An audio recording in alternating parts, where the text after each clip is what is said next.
bagus sangat. Ini sama je lah kita ni. Sama apa, lain lah. Aku office boy, kau guard. Kau tu security guard, pengawal keselamatan.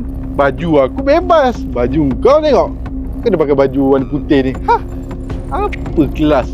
Sekarang ni kenapa tak pergi office je? Kenapa duduk kat sini pula? Aku nak jumpa engkau lah, nak nasihat engkau supaya engkau berubah daripada kerja macam ni macam bos kau tu. Orang tua belakang tu. Apa kau sudah melepat sini je lah. Ikut aku kerja. Office aku ada seorang lagi, saya nak cari office boy. Jom kerja dengan aku.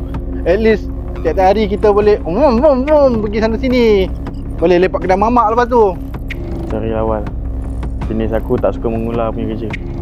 Aku suka kerja memang betul-betul kerja, bukan jenis mengular punya. Kau ingat haram ke kerja mengular-ngular ni? Itu berkat ke rezeki kau kalau kau mengular? Kau jaga